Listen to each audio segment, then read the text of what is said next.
Hi all, welcome to the channel. I'm Brian James, behind me is Frank. Frank hasn't seen the open road in a long time because he's lived in this garage a long time. Spring is upon us and I'm going to finish this guy this year. So let me pull him in and show you what I'm working with.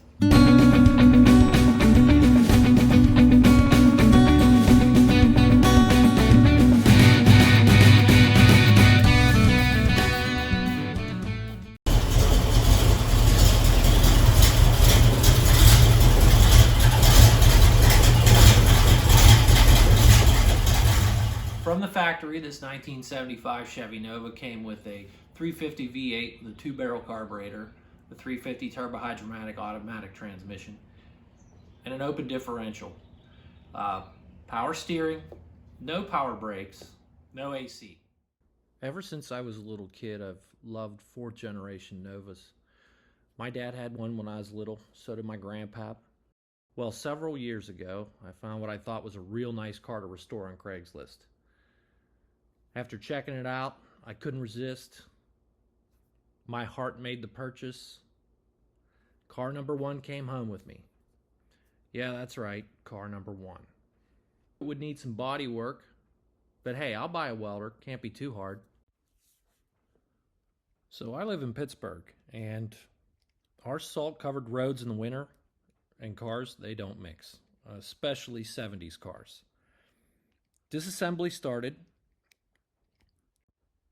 I quickly found out I was in way over my head. It became apparent very quickly I was going to be at this for years.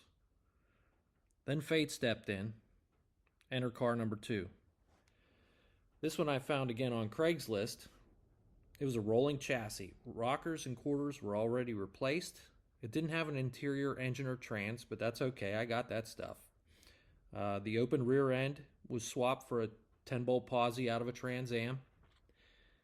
And after settling on a price over the phone, I borrowed a trailer, drove 3 hours to Erie, and bought car number 2. Car number 1 was quickly dispatched with a Sawzall and hauled to the recycler. Now, car number 2, while it was solid, it still needed some work. It still needed to be smoothed out, 3 layers of paint removed. Bodywork is an art. I truly believe that. And I'm a mechanic by trade, not a body guy. So me and the body panels had an off-again, on-again relationship. I split that work up with rebuilding the engine, transmission, steering column, restored the subframe, rebuilt the suspension, and sent the seats out to be reupholstered. As for the rest of the interior, the plastic pieces have all been painted and put away. I have new carpet and padding. Bought those from Classic Industries years ago. Over here I have a black plastic package shelf I bought from Classic Industries. We're going to recover that. We'll film that. And over here is a plastic headliner. They say you can use it like it is. I think we'll probably be covering that.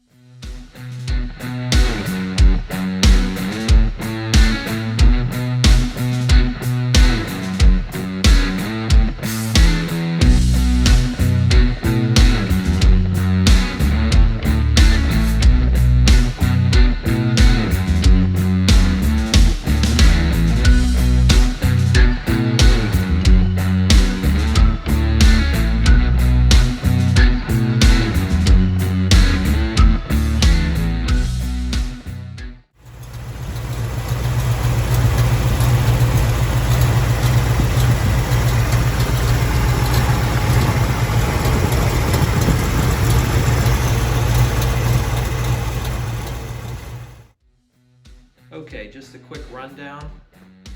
75,000 original miles. After teardown, she got freshened up with new main and rod bearings. Owned the cylinders. new piston rings. The unfortunate reality of a budget, I had to keep the original pistons and cast iron heads, which got a valve job and some new seals.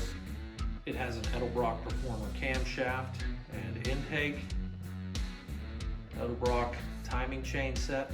Fuel system is an Edelbrock 600 4-barrel. It's got a high volume fuel pump on it and regulator on the frame rail.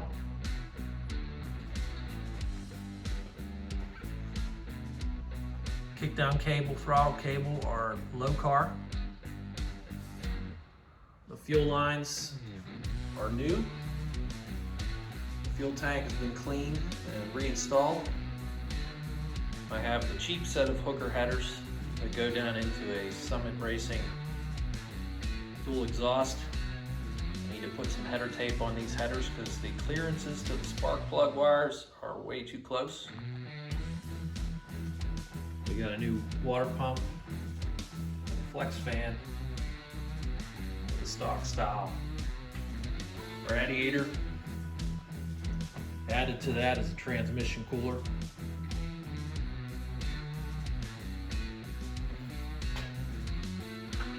We're not going to win a lot of drag races, but he'll cruise just fine. Now that you guys are caught up, if you want to follow along in the next episodes, I'll be doing a little bit of body work on a fender and the hood. And after that, it's on to sealer, paint, and clear coat. We'll be doing that here in this garage. After that, it's reassembly and maybe a burnout or two. If you want to watch this guy come to life, don't forget to hit subscribe. Thanks guys, and have a good one.